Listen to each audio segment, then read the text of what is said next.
Bonjour, merci à tous. C'est un très grand honneur et une petite émotion aussi d'être devant vous aujourd'hui pour vous raconter une aventure scientifique d'abord, qui a commencé comme une aventure suisse-italienne et qui continue aussi comme ceci, mais qui est en train de devenir une aventure à plus grande échelle, à l'échelle européenne, et qui nous invite à penser peut-être une frontière que nous n'avons pas considérée jusqu'à présent, qui est une frontière à la Kennedy, qui est une frontière derrière laquelle il y a un monde potentiellement intéressant, un très vaste territoire, un monde culturellement extrêmement important, un monde politiquement extrêmement délicat et un monde potentiellement économiquement intéressant également. Cette frontière, c'est la frontière du passé. L'Internet, la révolution du numérique nous a fait prendre l'habitude de vivre dans un présent extrêmement large, extrêmement grand. Mais nous sommes plusieurs scientifiques en Europe à essayer d'imaginer autre chose, essayer d'imaginer un petit bouton qu'on pourrait mettre par exemple sur l'équivalent de Google Maps ou de Google Earth et qui vous permettrait de remonter dans le temps. 5 ans avant, 10 ans avant, peut-être 50 ans avant, peut-être 100 ans avant, peut-être 500 ans avant. Pourrait-on voir son village, sa ville, telle qu'elle était sur ce type d'horizon temporel? Est-ce qu'on pourrait recréer un Facebook du Moyen-Âge? Est-ce qu'on pourrait retrouver tous les liens, les connexions qui unissent des personnes disparues depuis très longtemps et avoir cette expérience du passé compatible avec l'expérience du présent? Alors, pour essayer de démontrer que c'est possible, en tout cas qu'on peut s'y atteler, nous avons pris un cas particulier, qui est une ville extraordinaire, la ville de Venise, pas simplement parce que c'est un plaisir d'y être presque la moitié de notre temps, mais pas simplement aussi parce que c'est une ville qui résume en partie l'histoire de l'Europe, une partie de l'histoire de la Méditerranée, c'est l'interface entre le sud et le nord, mais aussi parce que les Vénitiens étaient en partie fous. C'est-à-dire qu'ils étaient des espèces de Google du Moyen-Âge, puis des Google de la Renaissance. Ils avaient cette philosophie qu'il fallait tout garder, tout tracer, et qu'il était très important de savoir tous les bateaux qui rentraient, tous les bateaux qui sortaient, d'avoir la vision la plus juste possible de sa population, de tracer, de développer les outils de l'archive pour le faire. Et ça résulte dans une chose extraordinaire, 80 km de documents ici à l'archive d'État, dont peut-être seulement 1% ont déjà été regardés par des historiens, et qui constituent une espèce de big data du passé. Qu'est-ce qu'on va trouver dans ces documents ? Eh bien, on va trouver des choses en apparence assez anodines, des déclarations d'impôts, des testaments, on va trouver des lettres de compte, on va trouver des vies de Vénitiens que jamais l'histoire n'a étudiées ou jamais l'histoire n'a retenues, et qui sont là dans ces écritures patientes, et qui pendant très longtemps étaient conservées à différents endroits dans Venise, au Palais des Doges, au Rialto, et qui, grâce ou à cause de l'arrivée de Napoléon et de la suppression et de la réorganisation de l'administration vénitienne, se sont retrouvés dans un des plus grands bâtiments de Venise, qui est le Convegno dei Frari, qui est un bâtiment qui contient près de 300 pièces et qui accueille, dès le début du XIXe siècle, cette mémoire de Venise, mais cette mémoire de l'Europe, dans ces couloirs, dans ces dédales physiques que seuls les archivistes en fait peuvent parcourir et qui aujourd'hui sont extrêmement difficilement cherchables. Donc le projet, le point de départ, ça a été simplement de se dire, est-ce qu'on pourrait transformer cette archive en une archive numérique? Est-ce qu'on pourrait la rendre aussi facilement cherchable comme on le fait sur Google avec Internet? Est-ce que je suis capable de numériser ces documents? Mais ça, c'est simplement la première étape. Est-ce que je suis capable de les transcrire, de repérer certains noms pour les rendre potentiellement cherchables? Est-ce que je suis capable de lier les personnes et les lieux qui sont dans cette immense archive? Notre étude de cas simple, ce serait simplement, j'aimerais taper le nom d'un Vénitien, un Vénitien plus ou moins célèbre, et quand je tape par exemple Battista Nani, trouver tous les documents qui font référence à cette personne. Cette simple recherche en archive demande au minimum plusieurs mois aujourd'hui à un historien, et évidemment elle est hors de portée de la plupart d'entre nous. Alors, première étape, c'est l'étape logistique, l'étape de numérisation. Ce sont des documents anciens, des documents fragiles, mais des documents massivement nombreux. Et donc, il faut combiner la logique de la numérisation massive avec la logique de la conservation. Et donc, nous avons, depuis 4 ans, développé d'abord un centre de numérisation, puis un second, aujourd'hui à Venise, qui utilise des technologies, on va dire, standards, robotiques, suisses, le plus souvent d'ailleurs, et qui permettent petit à petit de passer, de monter à l'échelle pour essayer d'attaquer cette massification et de transformer ces documents physiques en images. En parallèle, nous explorons une voie qui est extrêmement intéressante, qui est la voie d'ouvrir les livres, de numériser les livres sans les ouvrir, une technique qui vient du monde médical et qui se base sur la tomographie, qui permet simplement, en prenant 300 photos, entre guillemets, au rayon X d'un livre, de reconstituer en 3D son modèle et ensuite de le couper virtuellement comme vous le faites aujourd'hui en imagerie médicale pour le cerveau, pour être capable potentiellement de repérer certains mots, certains termes, alors que le livre n'a même pas été ouvert. Cette technique est développée par le professeur Margaritando et une postdoc Fodia Albertin et aujourd'hui passée à l'échelle, on va dire, de tests au sein de l'archive. Elle fonctionne, elle n'est pas encore un produit que vous pouvez acheter, mais elle est susceptible de transformer de manière extrêmement radicale notre rapport à ces masses de documents pour, dans 5, 10, peut-être 20 ans, avoir la capacité de les numériser plus rapidement et plus efficacement. Et puis, étape suivante, il va nous falloir essayer de les lire, ces documents. Et ça, c'est évidemment difficile. J'ai pris ici un exemple plutôt simple, en fait, un document assez ancien et assez bien écrit, qui sont les Statute del Doge Tiepolo, une espèce d'image, en fait, des règles fondamentales que les Vénitiens s'étaient données à l'époque. Et vous voyez qu'il faut faire un certain nombre de processus pour pouvoir essayer de d'abord structurer ces documents, repérer ce qui est le fond du texte, ce qui est la partie intéressante pour les historiens et pour les machines, et petit à petit découper ces ensembles de formes graphiques en groupes, en segments, qui sont des mots potentiels et que nous allons essayer, pas forcément de lire immédiatement, mais de comparer en fait les uns avec les autres. Donc ce sont des formes graphiques. En voyant beaucoup, nous avons la possibilité de repérer des formes graphiques qui se ressemblent. De dire par exemple que ces deux images sont potentiellement le même mot. Ce que vous voyez ici, ce sont les processus qui conduisent à extraire finalement ces signatures et qui nous permettent, par exemple, dans cette page, de repérer que deux mots, nobis, sont potentiellement les mêmes parce qu'il est facile de déformer l'un dans l'autre. Si nous trouvons cette ressemblance visuelle, nous faisons un petit lien, en fait, entre ces deux formes graphiques et nous repérons tous les nobis qui sont sur la page, mais aussi tous les nobis qui sont dans ce registre, et aussi tous les nobis qui sont potentiellement dans l'archive, pour peu qu'ils aient été écrits plus ou moins de la même manière. Ceci prépare le travail de celui qui va être capable de lire, de transcrire, et qui va dire « oui, mais ça c'est NOBIS, il n'y a aucun problème ». Il ne fera pas une transcription potentiellement, mais des centaines de milliers à ce moment-là. Et vous avez la capacité ici de mêler la capacité du chercheur, de celui qui a été entraîné à faire ces lectures, et la capacité de la machine à faire des inférences et à petit à petit commencer à documenter cet espace qui est, si on ne le fait pas, absolument inexplorable. Comment est-ce que ça procède? Je segmente ici une page, je vais trouver une phrase, ici Sotto Portego della Stadiera, je peux la transcrire sous une forme littérale, mais je peux aussi, c'est ça qui est intéressant, l'associer à un lieu symbolique, savoir que ce nom, Sotto Portego della Stadiera, l'endroit où on pesait les marchandises au Rialto, c'est un lieu que nous avons déjà dans notre base de données.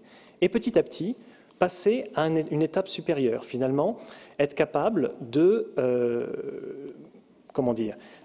associer à chaque page un micro-réseau. Ici, nous retrouvons notre Battista Nani dans une déclaration d'impôt. Les Vénitiens aimaient bien faire des déclarations d'impôt, des prélèves d'impôt à intervalles réguliers. Et donc, il décrit probablement un tout petit peu moins que ce qu'il a, mais en tout cas, le fait qu'il vit avec deux personnes et qu'il possède un certain nombre de biens. Et ça fait un petit réseau, une petite photographie, en tout cas une photographie pour la République vénitienne, de ses possessions. Nous retrouvons Battista Nani 30 ans plus tard, dans une autre déclaration d'impôt. Il a changé de lieu, il vit avec d'autres personnes, et de nouveau une micro-photographie de sa vie à ce moment-là.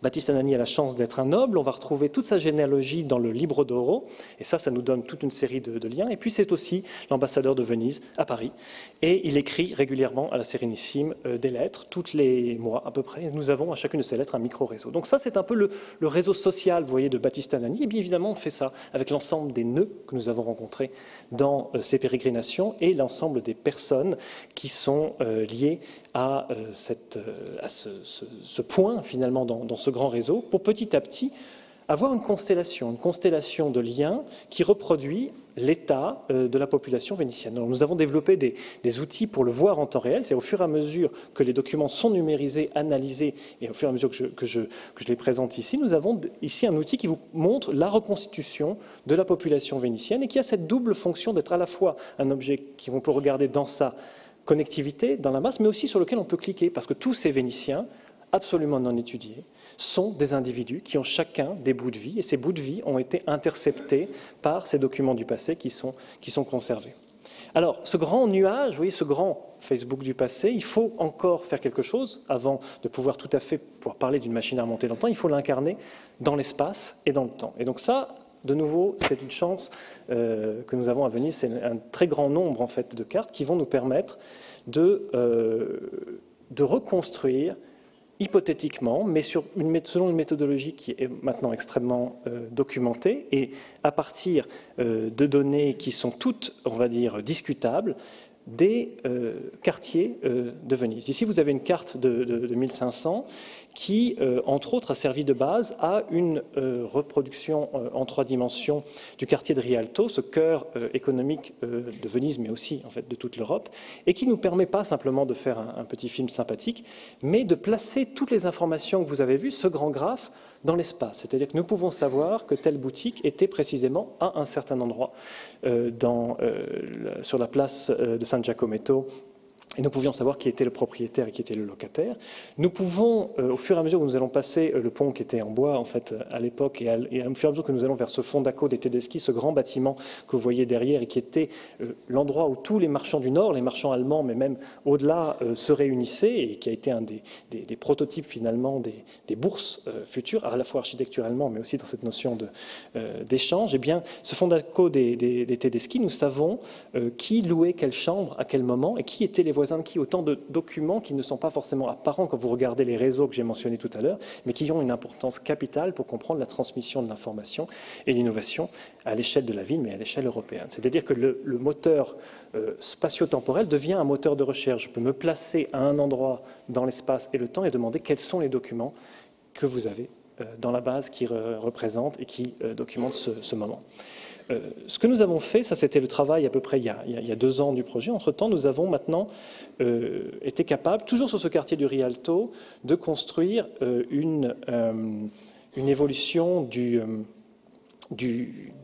la dimension générale de l'archéologique urbaine, mais aussi finalement fonctionnelle de cette petite île initiale de Venise, en replaçant chacun des événements qui ont été documentés ou directement dans les archives ou de manière indirecte dans le très grand nombre d'études sur Venise qui ont été faites et qui reproduisent comme un petit film l'évolution du quartier. Vous voyez la première église, vous voyez la seconde église construite, vous voyez petit à petit comment le territoire se forme, se terraforme, comment il devient habitable. Le premier fondaco de la farine, où était traitée toute la farine qui arrivait ici. Le premier pont qui est un pont de barque, comme on en fait encore en fait à Venise dans certains cas. Le premier fondaco des Tedeschi, ici construit, mais qui a 3 cours, comme le montrent certains documents, qui n'est pas encore cette forme classique qu'on va retrouver dans l'autre vidéo que je vous ai montrée.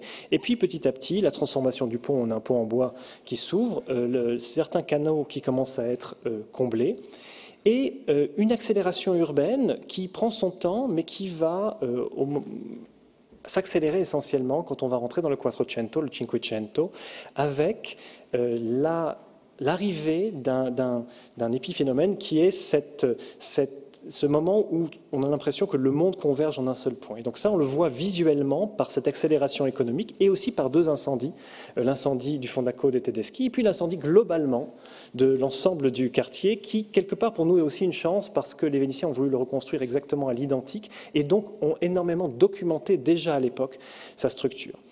Il nous reste à mettre le pont que vous connaissez aujourd'hui, la nouvelle structure de la Riva del Vin, et vous avez à peu près un quartier qui s'est stabilisé il y a 150 ans, mais qui a beaucoup évolué et qui constitue une forme d'histoire en tant que telle, en miniature, entièrement basée sur des documents. Ce qui est important, c'est ce que vous voyez ici, c'est un travail intermédiaire, c'est-à-dire que demain, un nouveau document peut venir et mettre en doute, amener à corriger, amener à travailler cette représentation. Et donc, nécessairement, nous rentrons dans une logique qui est la logique du collectif, qui est la logique de la communauté des chercheurs. Nous travaillons aujourd'hui sur l'extension de cette méthodologie pour l'ensemble de Venise, mais nous travaillons aussi à constituer un consortium européen pour développer un projet flagship qui nous permettrait de développer cette méthodologie dans plusieurs villes en parallèle.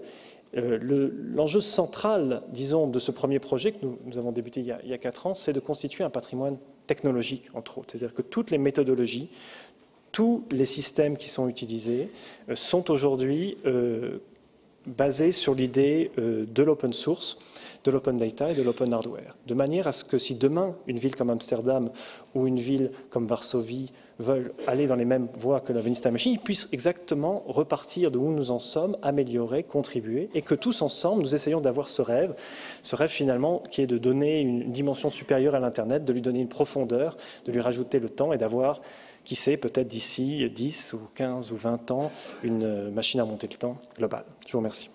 Merci.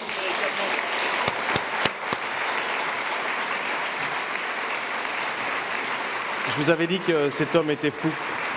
Une dernière question, juste si vous permettez, avant de vous libérer. Si je ne m'abuse, d'ici quelques temps, la Venice Time Machine, en tout cas sa dimension interface avec le public, et le Human Brain Project, autre projet fou, vont se retrouver sous le même toit, under one roof, pas loin d'ici. Quel parallèle, quel pont des soupirs vous pourrez tirer entre les deux?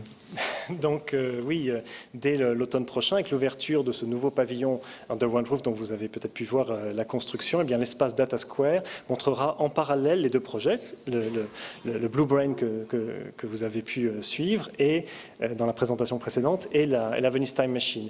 Qu'est-ce qu'ils ont en parallèle? Ils ont en parallèle le fait qu'un est un flagship et que nous allons dans la même voie. Ils ont en parallèle une méthodologie qui est on va dire, intéressante parce qu'elle se base sur l'idée qu'il est impossible aujourd'hui pour des petits groupes de recherche de faire ce type de recherche, qu'il faut s'unir à l'échelle globale, qu'il y a un énorme travail de transformation des données en données numériques, qu'il y a un énorme travail de transformation des données numériques sous forme analysable et qu'il faut ensuite construire des modèles. Et qu'une fois ces modèles construits, il faut trouver des moyens pour les explorer, pour les visualiser et qu'à partir de là peut se construire des services et des enjeux et des opportunités économiques. Donc ce parallèle dans le procédé, dans deux domaines qui n'ont a priori rien à voir, qui sont d'un côté les sciences de la vie, les sciences du cerveau et de l'autre côté les humanités et l'histoire en particulier, eh bien il est intéressant de le tracer et il doit faire réfléchir aujourd'hui sur ce qui est en train de se passer dans les humanités et qui peut-être est l'annonciation de ce qui s'est passé déjà il y a quelques décennies dans les sciences de la vie. Merci. Frédéric Kaplan, on peut l'applaudir encore une fois. Je vous laisse rejoindre votre place.